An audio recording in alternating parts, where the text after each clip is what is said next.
Yo, what is up, everybody? It's your boy Cowabungus. I would say back again for another video, but I think this is going to be my first video. It's very nice to finally meet you all, give all you guys a handshake, but I don't know where your hands have been, so we're not going to do that. But either way, I hope you guys enjoy what I have going on today, as well as in the future on this channel.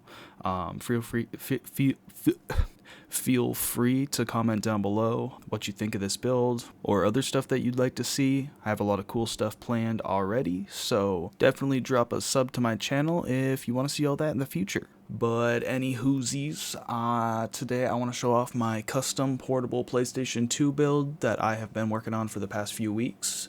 I named it Behemoth, mostly because it's a big old girl, real beastly, thick build. Very nice, full of a lot of little features, some of which we'll go over right now. So it's got this handy little battery indicator here. Less than 25% indicates red when you press that button, and everything else is green. It's also got a little power switch there, as well as the charging jack.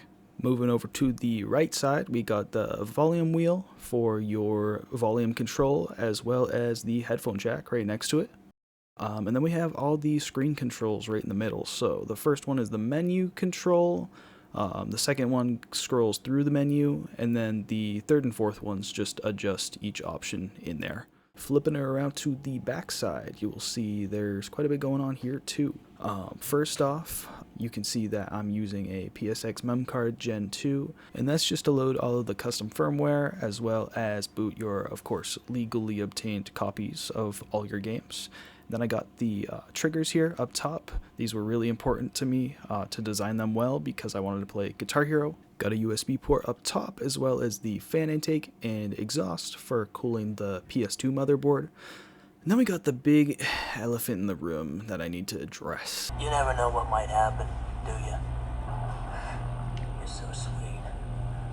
So originally it was just a flat vent here, but the power regulator board that I was using was getting a little bit too hot, leading to the portable to shut down after about 30 to 40 minutes of playing. So that was kind of my band-aid fix for it, was just to design this custom fan shroud to add a little more cooling. And it came out actually really good. I'm not too upset about it.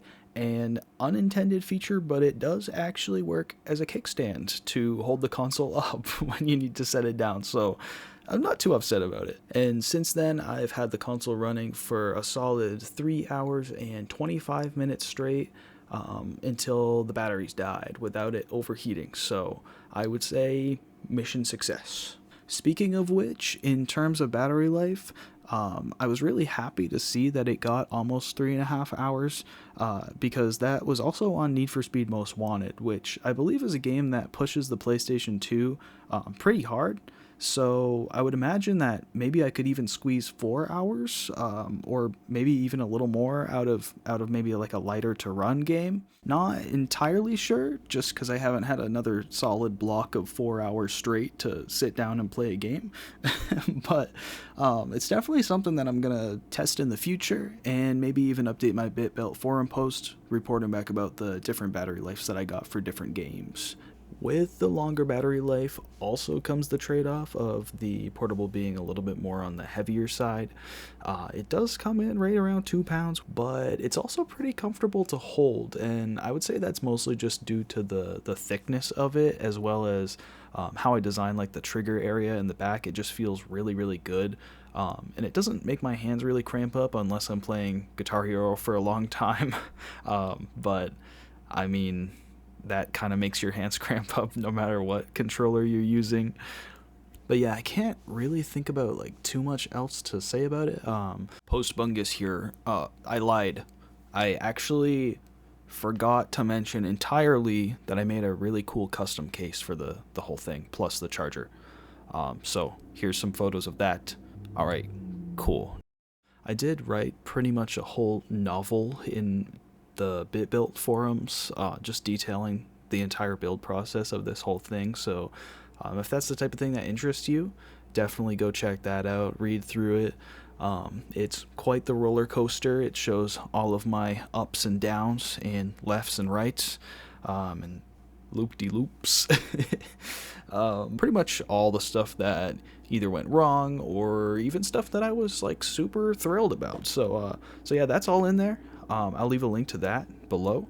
And as always, feel free to subscribe to my channel, like the video, comment down below what you think of the project, and if you want to see me build something else, you could definitely look into that.